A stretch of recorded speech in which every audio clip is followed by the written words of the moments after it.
kasih. Kembali lagi di Jessica Omong-Omong bersama saya Jessica dan Jeng One. Shalom, halo. Saya juga mau menyapa untuk JSO listener. Hari ini kita membahas tentang bagaimana perjalanan menjadi seorang konselor.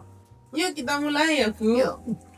Oh iya Bu, kemarin saya sempat terlintas di pemikiran saya kenapa saya memilih membahas tema ini. Karena seringkali saya jumpai anak muda itu takut ke konselor atau lebih tepatnya ke psikolog. Karena mereka merasa itu kalau ke psikolog itu berarti mereka punya sakit jiwa. Tapi sempat saya baca bahwa orang kalau pergi ke konselor itu dalam bahasa gaulnya sama dengan kayak orang curhat. Ya. Iya. Nah, menurut Ibu bagaimana? Ya, bahwa sebenarnya untuk dekade sekarang ini ya, untuk era-era sekarang ini konselor itu sangat dibutuhkan. Karena banyak sekali anak-anak muda yang dalam tanda kutip mereka sebenarnya kesepian, lonely ya. Karena terlalu lama di media sosial dan sebagainya. Mereka butuh untuk mengeluarkan unek-unek apa yang dirasakan, apa yang dipikirkan. Butuh teman curhat lah istilahnya. Jadi konselor itu seperti teman curhat ya? Iya.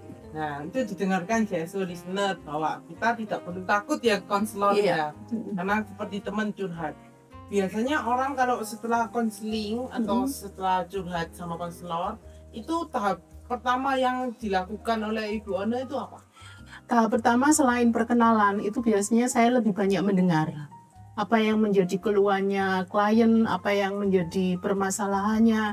Jadi sebenarnya kalau kita mendengar kata konselor itu, jangan terpikir bahwa yang banyak ngomong itu konselornya. Sebenarnya enggak. Konselor itu harus lebih banyak mendengar ya, tapi mendengarnya dengan hati sehingga bisa menyelesaikan apa yang menjadi keluhan konselingnya. Jadi yang pertama saya lakukan adalah kenalan ya, kemudian kita rileks, kemudian saya berusaha untuk memberi rasa aman bahwa apa yang akan mereka keluhkan, apa yang akan mereka curhatkan itu pasti aman dan tidak akan keluar kemana-mana. Jadi seorang konselor itu harus bisa dipercaya ya Bu ya? Iya, harus bisa dipercaya. Dan harus bisa maksudnya memegang setiap permasalahannya dengan kuat, nggak boleh sampai bocor. Iya, istilahnya kita bilang itu adalah kode etik profesi ya. Jadi apa yang sudah masuk di tangan kita, apa yang sudah masuk di file kita itu jangan sampai keluar. Itu tahapan awal yang Ibu lakukan. Nah, jadi kan Ibu sempat bilang bahwa seorang konselor itu kan harus bisa dipercaya. Selain bisa dipercaya itu kalau membimbing orang itu harus penuh apa? Kayak telaten. Kesabaran apa? Iya, yang pertama seorang konselor itu harus penuh empati. Ya, empati itu artinya gini, bahwa apa yang dikeluhkan oleh klien saya berusaha untuk berada di sana. Jadi kalau misalkan Jessica ini lagi sedih karena mungkin kesepian atau apa ya saya berusaha untuk berada di posisinya Jessica. Itu yang pertama. Kemudian saya memberi rasa aman, memberi ruang aman bagi konseli saya. Bahwa apa yang mereka ceritakan itu ya pasti akan saya tanggapi gitu loh. Nggak akan lewat begitu aja. Nah, kebanyakan orang yang sering pergi ke psikolog itu kebanyakan usianya apa? Anak muda, orang tua, berkeluarga, atau misalnya masih muda anak-anak atau gimana Bu? Kalau dulu random ya. Kalau dulu random, hampir semua usia, hampir semua fase itu ke psikolog. Tapi sejak zamannya medsos, sejak zamannya gadget itu mayoritas hampir 75% kebanyakan adalah anak muda. Ya. Kenapa? Karena terlalu banyak jarak antara anak muda dengan orang tua, orang muda dengan teman-temannya sehingga mereka nggak punya ruang untuk bercerita. Jadi ya ini Bu bilang dikasih ruang untuk bercerita. Iya, dikasih ruang untuk bercerita gitu. Biasanya ceritanya itu nggak mesti ya, banyak ada yang panjang, ada yang pendek. Apa? Kebanyakan kalau mereka udah masuk di ranah konselor itu akan berkembang ya. Mungkin contohnya gini, tadinya dia cuma bilang saya putus cinta gitu, tapi setelah dikorek ternyata di balik putus cintanya itu ada sesuatu yang melatar belakangi. Contohnya misalkan ternyata anak ini putus cinta karena dia terlalu posesif sama pacarnya, atau mungkin pacarnya yang bermasalah, atau mungkin ada unsur dari orang tuanya yang tidak bisa memahami hubungan mereka seperti itu. Berarti maksudnya nggak cuma satu saja, tapi bisa misalnya karena putus cinta, tapi di balik itu sebenarnya masih ada lainnya. Iya, ada ya. Jadi istilahnya kita dari konseling itu sebenarnya yang kita ungkap adalah apa sih akar masalahnya. Sebenarnya kalau dia datang dengan kasus putus cinta itu sebenarnya nggak murni putus cinta, ya. Jadi seorang konselor itu harus bisa mengatakan bukan masalah putus cinta sebenarnya, tapi ini loh masalahmu. Nah, kalau menurut Ibu peran sebagai konselor itu apa? Tadi kan di depan belum dijelaskan. Peran sebagai konselor itu adalah membimbing, yang pertama. Yang kedua adalah mengarahkan. Kemudian yang paling penting, yang ketiga itu adalah menuntun supaya si klien ini memahami diri sendiri dan tujuan hidupnya. Jadi perlu ya Bu untuk memahami diri sendiri itu. Sangat perlu, iya. Ya, ada satu statement yang mengatakan seperti ini. Seseorang itu tidak bisa memahami Allah secara totaliti kalau dia tidak memahami diri sendiri. Ya, pengenalan akan diri sendiri itu adalah dasar kita bisa mengenal Allah secara utuh. Oh ya, berhubung membicarakan, tadi kan Ibu ada membicarakan tentang Allah. Ada nggak ayat Alkitab yang relate dengan ini? Konselor. Ya. Ya, kalau sebenarnya sih seorang konselor Kristen itu ya, secara teori itu konselor Kristen itu harus mendasari dirinya dengan pemahaman akan Allah. Contohnya gini, ketika saya berhadapan dengan klien, itu saya perlu melibatkan Roh Kudus. Karena Roh Kudus itu adalah pribadi yang menolong kita, menolong saya untuk menyampaikan kepada klien dan juga memampukan klien untuk menceritakan kepada saya. Itu yang pertama. Tapi yang lebih utama ada satu ayat di dalam Amsal 12 ayat 18b, itu dikatakan bahwa lidah orang bijak menghasilkan kesembuhan. Jadi sebetulnya setiap orang yang datang ke konselor, mereka perlu mendapat pemulihan. Dalam tanda kutip, kalau saya mengutip ayat ini, berarti yang perlu diperlengkapi adalah konselornya. Konselor harus mendandani diri, konselor itu harus mempersiapkan diri supaya dia menjadi bijaksana. Bijaksana apa? Bijaksana ketika dia memberikan saran kepada konselingnya. Di seorang konselor itu memberikan saran kepada orang yang bermasalah ya. Oh iya, Ibu selama ini kalau menjadi konselor pernah nggak mengalami masa suka atau duka, terutama masa duka? Ya, kalau masa duka itu pernah. Ya, dalam sebuah teori yang saya dapatkan ketika saya belajar di fakultas itu dikatakan bahwa seseorang datang kepada konselor atau ke psikolog itu ada dua motif. Motif yang pertama, memang benar mereka mencari kesembuhan. Memang benar mereka cari jawaban dengan apa yang menjadi pertanyaan mereka. Tapi ada motif yang kedua. Motif yang kedua itu mencari pembenaran diri. Contohnya misalkan gini, saya putus sama pacar, itu bukan saya kok yang salah, pacar saya yang salah. Dia ke konselor berusaha untuk mencari pembenaran bahwa dia yang benar, pacarnya yang salah. Nah, kalau sudah ketemu sama orang model seperti ini, itu saya merasa hopeless deh, susah. Mau saya kasih saran model kayak apa, dia tidak bisa memahami kalau dirinya yang bermasalah.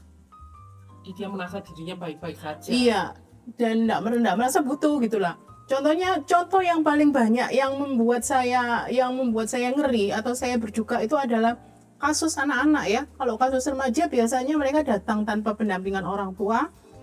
Tapi untuk anak-anak mereka datang dengan orang tua. Kadang-kadang kita menemukan analisanya seperti ini, tapi orang tuanya bilang, enggak Bu, anak saya bukan seperti itu, anak saya seperti ini. Jadi orang tua ngotot bahwa orang tuanya yang benar. Lah kalau gitu ngapain datang ke konselor saya gitu.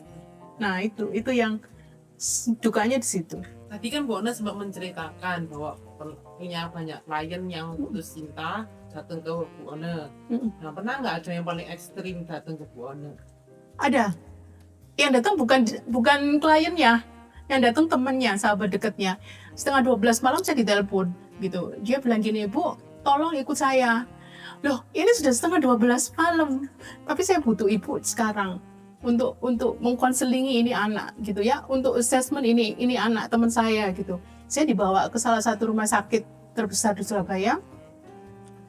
Anak ini sudah KO gitu loh. Setelah saya ngomong-ngomong dengan keluarganya, saya ngomong dengan temannya, kenapa gitu. Ternyata anak ini melakukan percobaan bunuh diri dengan menelan 20 tablet, 20 pil. Jadi pil yang macam-macam, pil yang beli di warung-warung gitu, bukan yang resep gitu. Jadi 20 jenis itu ditelan semua. Gitu. Terus masalahnya apa? Saya bilang gitu. Ini masalahnya karena orang tuanya nggak setuju dengan pacarnya. Jadi orang tuanya itu entah kenapa dia nggak setuju dengan pacarnya, disuruh mutusin, gitu ya.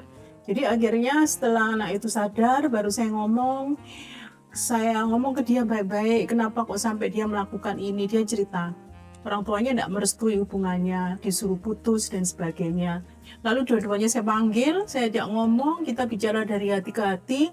Setelah saya dapat jawaban dari kedua anaknya ini, baru saya panggil orang tuanya, saya kasih pengertian. Akhirnya dalam waktu satu minggu itu mereka udah pulih. Dan puji Tuhan sekarang mereka udah menikah. Cukup ekstrim ya Bu ya. Iya, ekstrim. Jadi putus cinta itu kadang-kadang si pelakunya itu kadang-kadang melakukan percobaan bunuh diri bukan karena apa, tapi karena mau cari perhatian atau menginginkan supaya hubungannya itu dihalalkan oleh orang tuanya. Nah itu. Iya Bu, berhubung kita kan sudah mau selesai podcastnya. Ada nggak maksudnya yang bisa Bu One, yang pertama ya, yang bisa Bu One memberikan pesan kepada orang-orang di luar sana. Yang kedua, bisa nggak Bu One ceritakan sedikit pengalaman itu Bu One jadi seorang konselor itu bagaimana? Yang mana dulu ini? Pesannya dulu atau pengalamannya dulu? Pengalamannya dulu. Iya, kalau pengalaman saya sebagai seorang konselor itu nggak mudah ya. Jatuh bangun itu pasti, karena kita berhadapan dengan manusia, bukan berhadapan dengan barang. Yang paling sulit bagi seorang konselor itu adalah memahami motif tersembunyi apa yang dikatakan oleh konseling. Ya kadang-kadang mereka bilang, kayak contoh ini kasusnya ini sudah dibawa kemana-mana, bahkan ke Penang itu karena ada keluhan jantung. Ternyata tidak ditemukan ada penyakit jantung.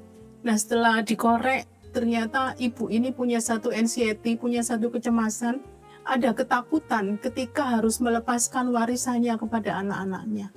Dan di situ adalah sumber masalahnya. Nah, yang menarik bagi saya adalah saat saya menjadi seorang konselor itu, saya sedang berhadapan dengan banyak orang ya, banyak orang, banyak pribadi, dan setiap orang itu membutuhkan perlakuan yang istimewa. Dan setiap orang juga tidak bisa diperlakukan sama. Contohnya misalkan Jessica datang ke saya untuk konseling. Terus temennya Jessica datang, atau si A datang. Treatment yang saya berikan, saran yang saya berikan kepada Jessica itu berbeda dengan apa yang saya berikan kepada temannya Jessica. Jadi sebenarnya seorang konselor itu atau konseling itu sendiri merupakan seni ya, sama seperti seorang pelukis. Sebenarnya kalau pelukis kan dia gambarnya di kanvas, tapi kalau kita itu gambarnya pakai perasaan, pakai hikmat Tuhan, sampai membentuk seorang pribadi yang diinginkan Tuhan lah. Itu pengalaman saya. Cukup keren Bu, pengalamannya. Kalau pesannya Bu, apa pesan? Pesan saya, ya. Jangan takut untuk pergi ke konselor. Ya, konselor itu bukan macan ya, yang akan menerkam kalian, enggak. Jadi untuk era sekarang ini memang dibutuhkan seseorang itu sebenarnya. Tahu nggak Jessica, penyakit yang paling mematikan apa? Kalau nggak ada orang lain di samping kita?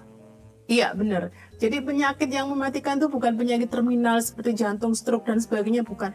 Penyakit yang mematikan dan mengerikan itu adalah kesepian. Ketika seorang itu dilanda kesepian dan dia tidak punya teman untuk ngobrol, itu energi positifnya, kemudian hormon-hormonnya itu semua akan mengikis dan membawa dia kepada kematian. Terima kasih Jeng One atas kesempatannya hari ini. Kita bisa sharing tentang seorang konselor itu bagaimana. Semoga orang di luar sana bisa termotivasi melalui podcast kami. Tuhan memberkati. Shalom.